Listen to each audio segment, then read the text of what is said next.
दोस्तों, एक बहुत ही सुंदर कहानी आज मैंने पढ़ी जिसमें एक राजकुमारी अपने स्वयंवर की शर्त रखती है कि उसे 20 तक की गिनती सुननी है, पर उस 20 तक की गिनती में संसार की सारी वस्तुएं आ जानी चाहिए।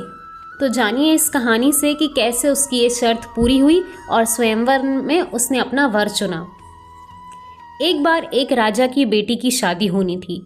बेटी ने शर्त रखी कि जो भी 20 तक की गिनती सुनाएगा वही राजकुमारी का पति बनेगा। गिनती ऐसी होनी चाहिए जिसमें सारा संसार ही समा जाए। जो यह गिनती नहीं सुना पाएगा उसे स्वयंवर से बाहर कर दिया जाएगा। अब एक तरफ था राजकुमारी का वरण और दूसरी तरफ बाहर जाने का डर। बस एक एक करके राजा महाराजा आए।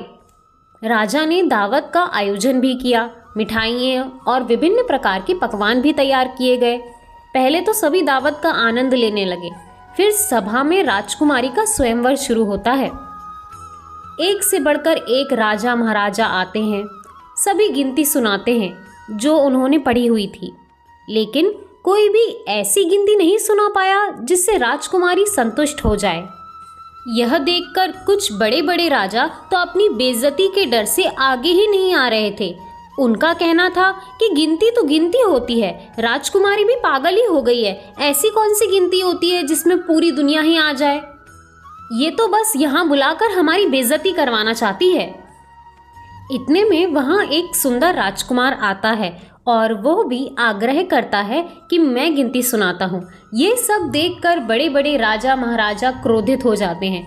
वो कहते हैं कि जब हम नहीं सुना पाए तब ये युवक क्या सुना लेगा।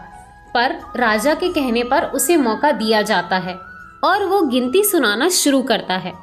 और वो कहता है, 1 भगवान, 2 पक्ष, 3 लोक, 4 युग, 5 पांडव, 6 शस्त्र, 7 वार, 8 खंड, 9 ग्रह, 10 दिशा, 11 रुद्र, 12 महीने, 13 रत्न, 14 विद्या, 15 तिथि, 16 श्राद्ध, 17 वनस्पति, 18 पुराण, 19वीं तुम और 20वां मैं। ये सब सुन लोग हक्के बक्के रह जाते हैं।